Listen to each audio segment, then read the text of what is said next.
Okay, my name's Oliver. I'm a member of the Derbyshire Caving Club. Behind we've got Damien and his two children. He's going to be our back maker for this trip. And I'm going to take you around engine bay today. This is engine bay.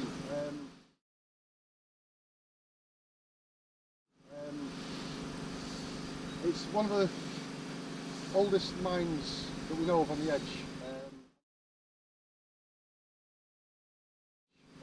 And it goes back to the Bronze Age basically.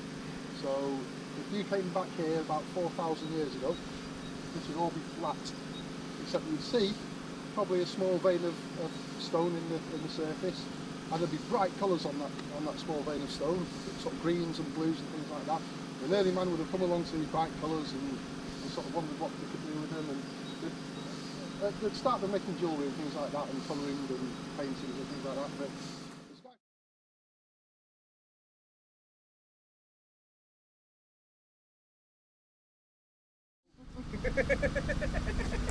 right, you're dead. Come, guys, watch your step.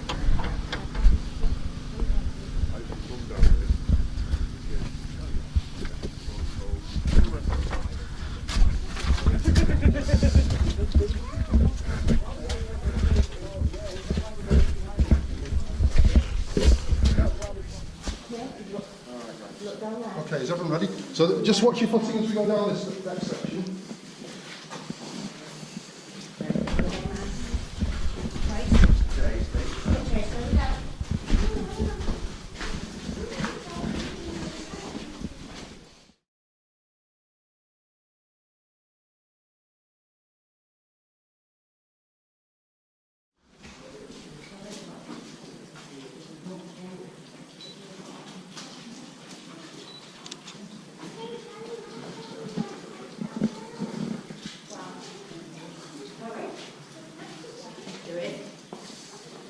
Have you guys ever been underground before? You never done caving or anything like that? Yeah. Oh, wow, so this is all new. You've not, you have. Yeah, lads, you've got. Where did you go? A 20-year period, and you moved about 186,000 tonnes of copper ore. And that was a fairly small team of miners as well.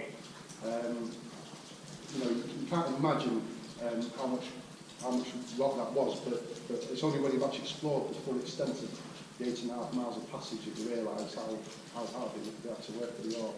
Out of that, we've got about 6,000 tonnes of pure copper, which would have seen quite a nice profit.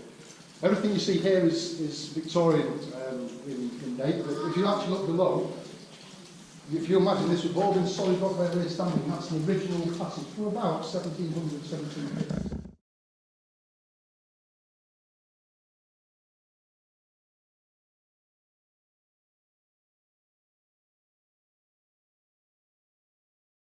Which is lead.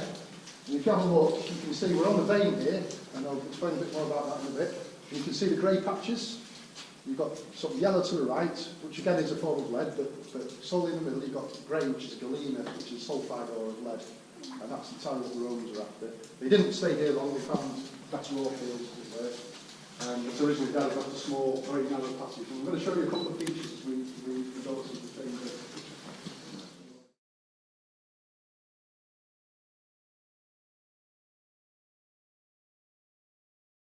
Real Roman shrine.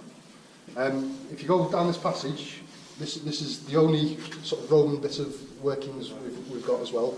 And you can see the pick marks, and then if you go to the end, you can see the shaft up to the surface, which is quite nice. It's quite unique actually. It's quite a square shaft. So yeah, let's have a look.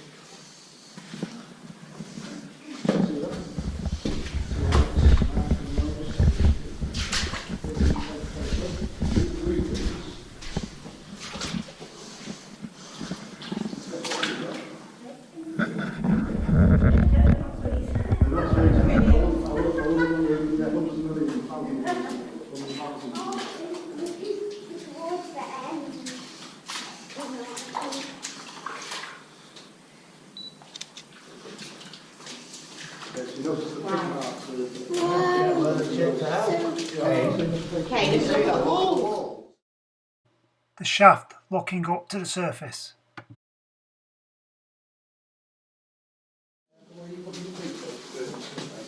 Okay guys, we'll into the ground now.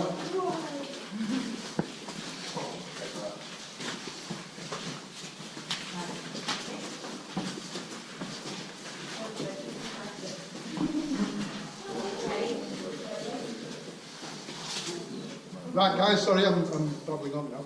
Okay, so what I'm going to show you here, we've got a number of shafts at Alderley Edge. The deepest is about 55 metres, and we've got one here called Bear Pits, which is about 50 metres. So if you're all coming in small groups again, you can actually have a look down there.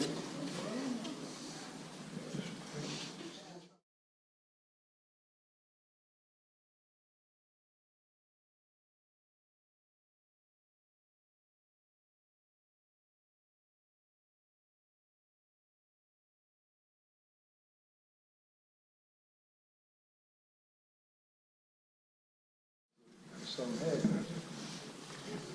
if you wanted to stand on the surface, as this was, you'd have to go back 250 million years. And if you went back 250 million years, if you were stood here at this level, you'd probably be in a river, like a fast-flowing river, something like that. And you can tell that because of the big pebbles. And it's only fast-flowing water that can move big pebbles like that. And also fast-flowing water is what wears the pebbles down as well and makes them round. But then, if you were stood here 250 million years ago, you'd be stood on a sand dune. It'd be hot and arid desert conditions. There'd be no dinosaurs. Do you know when the dinosaurs were around? A short selection of still photos.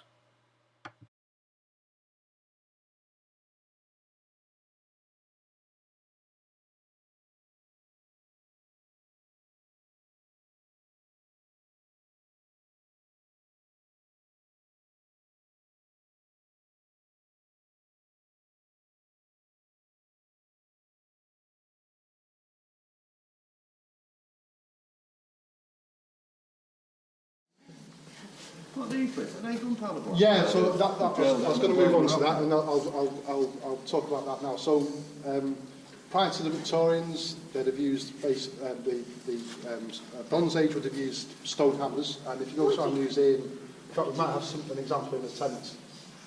We found lots of stone hammers on the surface over the years. Then they'd have used pickaxes, basically.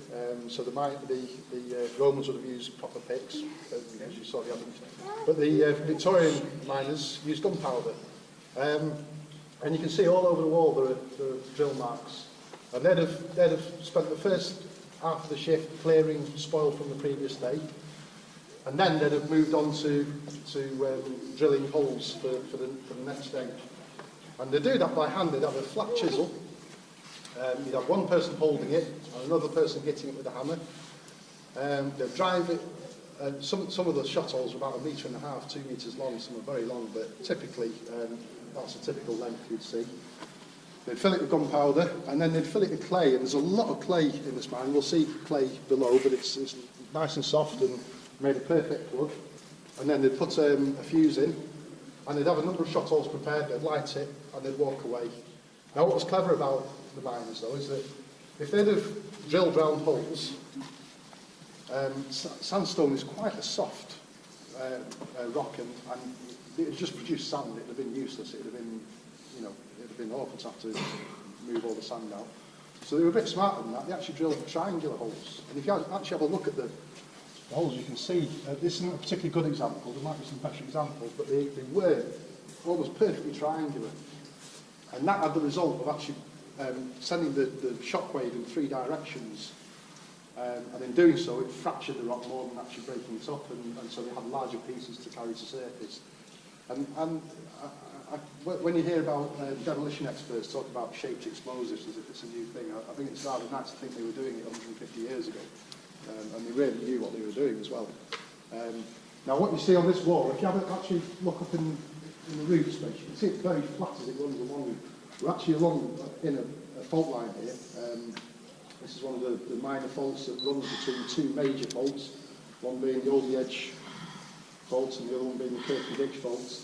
And this is where all the minerals have come up from deep down in the surface. Are you all right, mate? Yeah, and so basically this is a large fracture in the rock, and when the edge would have been lifted up about 200 million years ago, and this is basically a weak point in the rock, and this is where all the hydrothermal fluids have brought the minerals up. So we're going to walk down the steps now and have a look at some more features. So to show you all that. And basically what's happening is water's percolating through the ground, it's slightly acidic, it's being saturated with copper solutions, copper salts, and then it's being redeposited on the rock. You see, we've got a fancy name for that. It's called chrysocolla. It's actually a copper sulphide. It's pretty, and that's about it. The miners wouldn't have any use for that in itself. But you look around, and it's happening there. It's very good at all. We will see some patches as we go further down. So I'd say we're probably getting to a period where the miners were getting to the end of their time at Alderley Edge here. You can see actually in the rock that there's quite a lot of coloration. You can see all the green colours there. That's actually a carbonate of copper. And you also get blue deposits, which is called azurites, and I'll show you that. And you can see there are various beds. If you have a look in here, you can see all these cross beds here. And geologists have got a fancy name for all this. It's called cross stratification. And basically, what you're looking at there is sand dunes. So again, go back 250 million years ago, you'd stand here, this big hill of sand like you see in the desert, with camels walking across, but except there wasn't any camels. If you go further up there, you can see it changes, the weather system changes, and this you can see is what the miners were probably pursuing in the rock, and you can see there's some green coloration. If you look over there, you can see the ripples in the sand. So you can imagine that's almost like walking on the beach there, so that could have been the edge of an estuary. Again, it's a completely different period of time. There's a really pretty bit of azurites here, so if you come sort of one at a time, just stand about there, yeah, and have a look at there. You see how blue that is there? The miners have got very excited with the blue stuff, because that's quite rich copper, that. Really quite rich.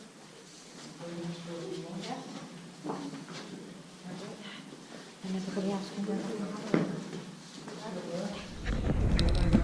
What do you want?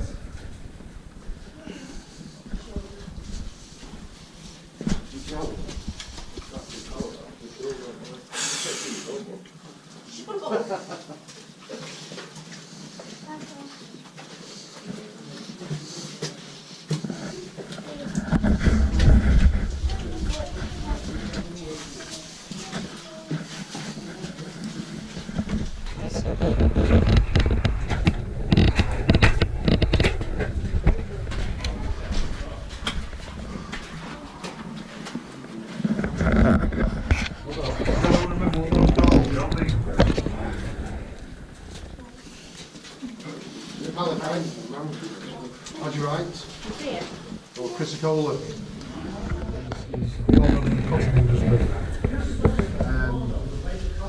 He also dug for copper, and this was done entirely to drain this level of water. So like I said, if you walk at the bottom of the edge, you'll see where this comes out of. But then the Victorians came later on and they drove it in the opposite direction. So like I said, the passage at the bottom is about 50 metres deep from the surface. So it does come out of Stony Point? That's right, yeah, it comes out the bottom of Stone Point. Yeah, that's it, yeah.